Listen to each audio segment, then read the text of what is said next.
it's hard to be an investor in listed equity markets. When invested in an equities portfolio, you need to know how to answer the following question. Which performance drivers should a long-term equity investor rely on? Not so easy, Well, as it turns out, we may have the answer. We've identified two main drivers. The first one is very simple to understand, a bit less to achieve. The capacity to consistently predict equity performance.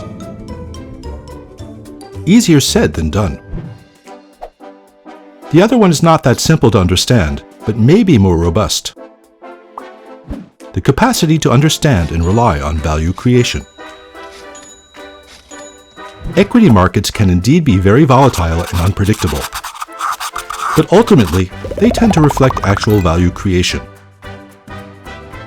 Sounds straightforward, but wait, what are we talking about exactly?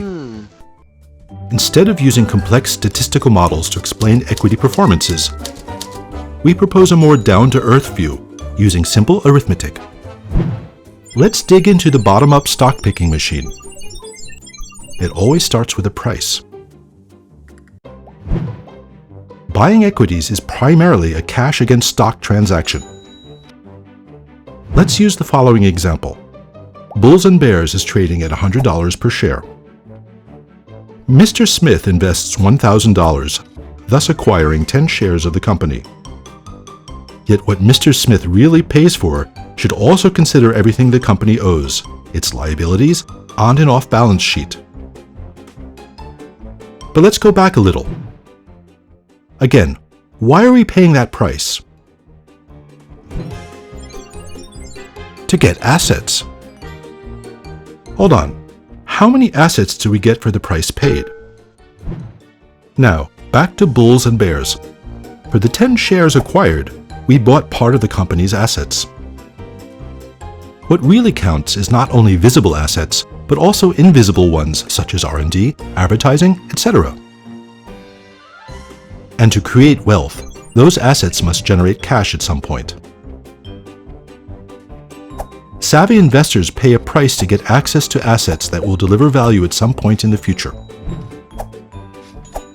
But here, there's a limit. The capacity to predict future cash generation. Major investors mitigate the problem in two ways. 1.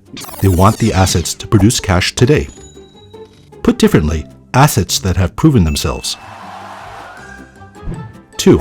They invest in different businesses, sectors, or profiles to limit risks. At the end of the process, there's a release and a certain amount of cash, depending on share price performance, which will allow for new opportunities. This easy exercise can be applied to any company. From cheap companies with reasonable expected value creation, to more expensive ones, but likely to generate greater wealth in the future. Every company has its own story and path. At VIA, we've created a unique technology that enables investors to follow their performances outside market volatility over the economic cycle. Similar to private equity funds, our technology focuses on actual business achievements instead of day-to-day market moves. We can use the same rationale for our equity strategies, with the example of our US strategy, and compare it to the market. Now, let's be very clear. It's the value created that drives long-term equity performances and not the other way around. Short-term, it may be invisible or unstable, but in the long term, it's very clear. As Charlie Munger, Buffett's partner, once said, "The big money is not in the buying or the selling, but in the waiting."